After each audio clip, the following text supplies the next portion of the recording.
सन्माननीय शरद पवार साहेब,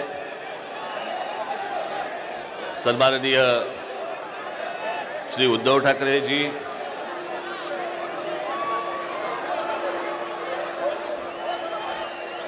श्री जयंतराव पाटील,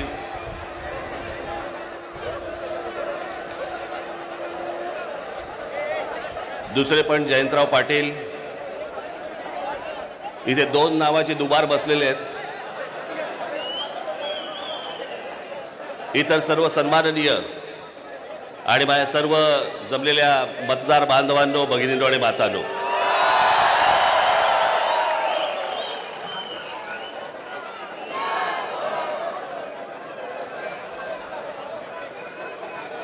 आजचा मोर्चा हा राग दाखवण्याचा, ताकद दाखवण्याचा मोर्चा आहे.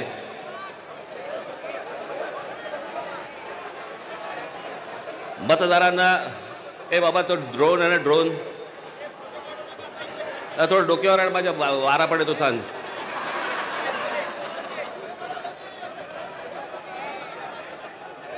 हा राग व्यक्त करण्याचा, ताकद दाखवण्याचा, दिल्लीपर्यंत समजण्याचा, समजावून सांगण्याचा हा मोर्चा आहे. या विषयामध्ये अनेक लोकांनी, माझ्या सकट सर्वांनीच या विषयावरती अनेकदा भाष्य केलेलं आहे, भाषणं दिलेली आहेत, बोललेलो आहे. तोच विषय तुम्हाला नव्याने सांगण्यासारखं असं काहीच नाही. आज तुम्ही सगळेजण खूप बऱ्याच लांबून सगळीकडनं आलेला आहात.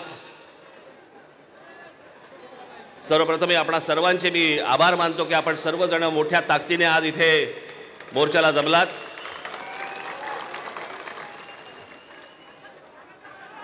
खरं तर छोटे विषय ते काही फार मोठा विषय नाही. हा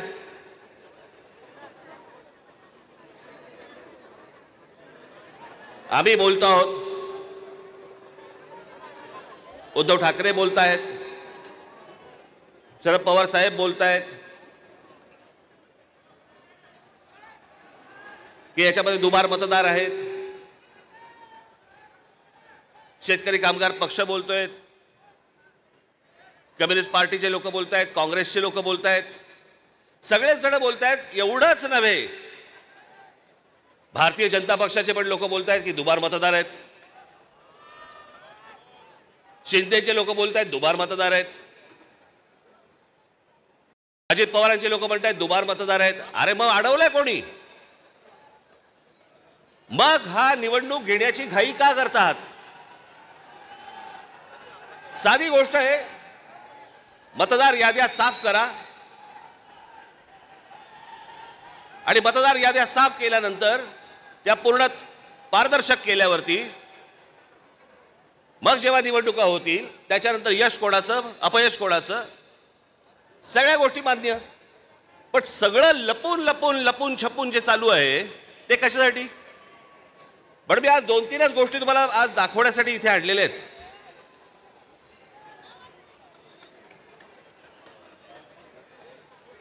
खरं तर हे 4,500 मतदार आहेत. 4,500, 4,500 मतदार हे कल्याण ग्रामीण, डोंबिवली, मुरबाड आणि भिवंडी मधले मतदार आहेत.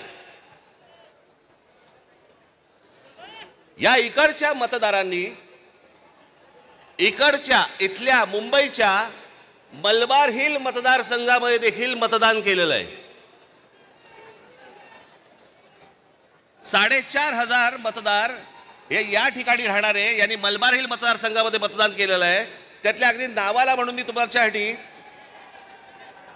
हे एवढे मतदार आहेत, हे एवढ्या लोकांनी हे तिथे राहत आहेत, तिथेही मतदान केलं आणि मलबार हिल मध्ये देखील मतदान केलं. ह्याच्यातली म्हणून मी आत्ता जस्ट फक्त 3 नावं आणली आहेत. प्रभाकर तुकाराम पाटील, राम महादू भोईर आणि गजानन पुंडलिक भोईर ही त्यांची मतदार यादी आहे. या मतदार यादीमध्ये त्यांनी त्या मतदारसंघांमध्ये देखील मतदान केलेलं आहे आणि मलबार हिल मतदारसंघामध्ये देखील मतदान केलेलं आहे. असे लाखो लोक आहेत महाराष्ट्रभर की जे या मतदानासाठी म्हणून वापरले गेले.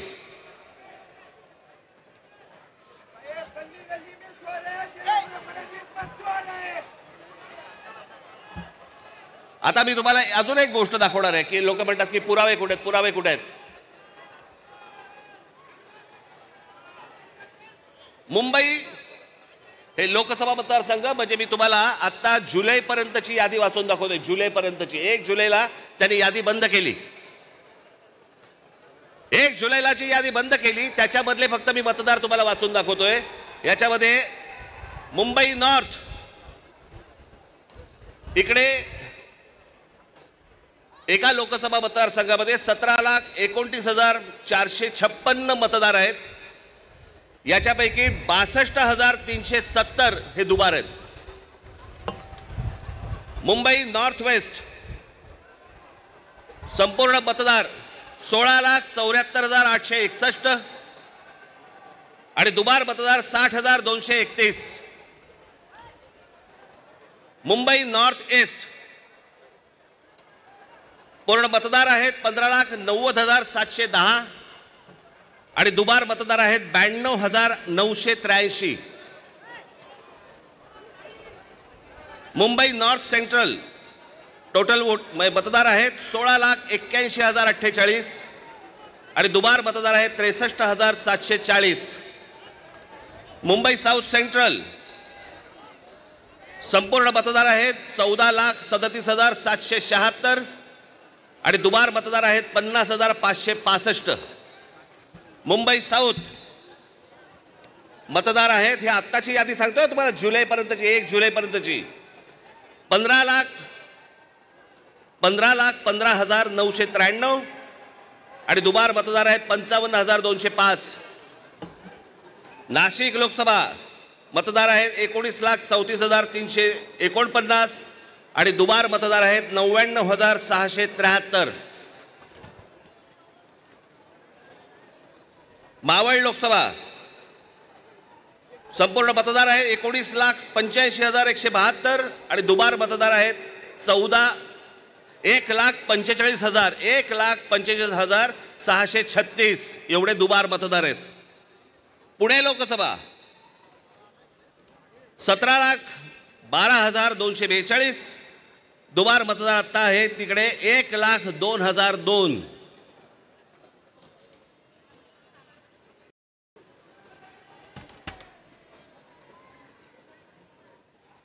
हे ठाणे लोकसभा इथे दुबार मतदार आहेत 2,09,981. लोक म्हणतील की बाबा हे आकडे तो बोलून दाखवलेत, पुरावा कुठे आहे? मी आज तुमच्यासाठी पुरावा देखील आणलाय ह्या सगळ्या दुबार मतदारांचा. काढते कापड. हे सगळे दुबार मतदार आहेत. हे एवढे सगळे दुबार मतदार आहेत. हे मी तुम्हाला आता जेवढे फक्त मतदारसंघ सांगितले तेवढ्यातले फक्त दुबार मतदार आहेत. म्हणजे तुम्हाला कल्पना येईल महाराष्ट्रामध्ये काय प्रकारचा गोंधळ येतो. आणि एवढे पुरावे दिल्यानंतर देखील हट्ट सुरू आहे की नाही कोर्टाने सांगितलंय जानेवारीत निवडणुका घ्या. कशा घ्या? का घ्या? कोणालाय घाई? 5 वर्ष निवडणुका घेतल्या नाहीयेत. 5 वर्ष. अजून 1 वर्ष गेलं तर काय फरक पडणार आहे? काय फरक पडतो? 5 वर्ष काही फरक नाही पडला, अजून 1 वर्ष गेलं. पण जी माणसं भरली आहेत आतमध्ये त्याचं काय करायचं? मग त्याच्यातल्या त्याच्यात निवडणुका आटपून घ्यायच्या आणि पुन्हा यश पदरी पाडायचं. याला काय निवडणुका म्हणतात? या निवडणुका अशा याच्यात तर लोकशाही तरी टिकेल. एका आमदाराचा भाऊ सांगतो की मी 20,000 मतं बाहेरून आतमध्ये आणली.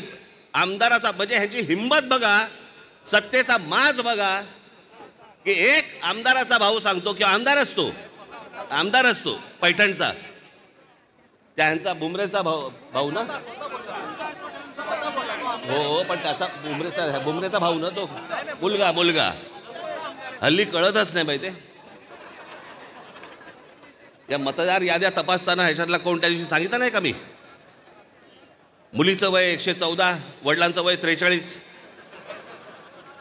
त्या दिवशी काय मला बोलायचं ते मी बोललो. काहीही चालू आहे. त्या नवी मुंबईमध्ये नवी मुंबईचे आयुक्तांच्या बंगल्यावरती मतदार नोंदवले गेलेत.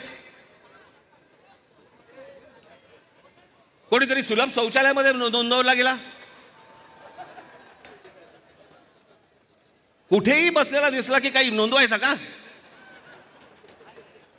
ही अत्यंत लाजिरवाणी गोष्ट मला असं वाटतं ही देशभर सुरू आहे, प्रत्येक ठिकाणी सुरू आहे, प्रत्येक मतदारापर्यंत समजलंय. परवा दिवशी तर मी त्या मशीन्स, वोटिंग मशीन बद्दल बोललो, मी त्याचं डेमॉन्स्ट्रेशन दिलं. मी हे गेले 2017 पासून ओरडून सांगतोय की ह्याच्यामध्ये गडबड आहे, ह्याच्यामध्ये गोंधळ आहे. अशा प्रकारच्या साधी गोष्ट आहे. 232 आमदार निवडून आल्यानंतर जर महाराष्ट्रामध्ये मातम असेल, महाराष्ट्रामध्ये जर समजा सन्नाटा असेल, महाराष्ट्रामध्ये काहीच नसेल, सगळे जर मतदार हे गोंधळलेल्या अवस्थेमध्ये असतील आणि सगळ्यांना जर आश्चर्य पडलं असेल, निवडून आलेल्यांना चिमटे काढून बघत होते निवडून आलेले लोक की मी कसा आलो निवडून. पण निवडून आलेल्याची सोय अगोदरच झाली होती, त्याच्यामुळे त्याला माहिती नव्हतं की मी निवडून येणार. हे सगळे कारस्थानं, या सगळ्या गोष्टी, ह्या सगळ्या निवडणूक आयोगाच्या मार्फत सगळ्या सुरू आहेत. कशा निवडणुका लढवायच्या मला जरा सांगा. भाई, जो मतदार उन्हातारामध्ये रांगेमध्ये उभा राहतो त्याच्या मतांचा अपमान नाही का? म्हणजे मतदारांनी मतदान नोंदवायचं, कुठेही करायचं, पण मॅच अगोदरच फिक्स आहे, त्याच्या मताला काय किंमत आहे? आणि म्हणून मला आपल्याला सांगायचं आहे की आता जी काही कायदेशीर कारवाई प्रोसेस जी सुरू आहे, मला असं वाटतं उद्धव ठाकरे आपल्याशी या संदर्भामध्ये बोलतीलच, सांगतीलच आपल्याला. ते सगळ्या गोष्टी सुरू असतील. पण एक गोष्ट आपल्याला सांगतो, जेव्हा कधी निवडणुका होतील, जाता आता फक्त आपल्याला एकच सांगेन, जेव्हा कधी निवडणुका होतील, एक तर पहिल्यांदा तुम्ही घराघरामध्ये जा, सर्वजण याद्यांवरती सगळ्यात जोरात काम करा. चेहरे कळले पाहिजेत, एकेका यादीवरचे सगळ्यांना चेहरे कळले पाहिजेत. ती माणसं तिकडे मतदार नोंदणीची म्हणजे आपलं मतदाराच्या ठिकाणी बसले पाहिजेत. आणि त्यानंतर जर समजा तिकडे हे दुबार तिबारवाले जर आले, तिथेच फोडून काढायचे.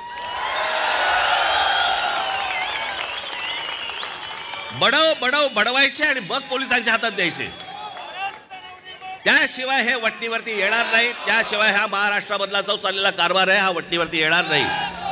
आज आपण सगळेजण इतक्या मोठ्या संख्येने इकडे सगळेजण आलात, मी आपल्या सर्वांचे मी आभार मानतो आणि आपली सर्वांची रजा घेतो. धन्यवाद. जय हिंद, जय महाराष्ट्र.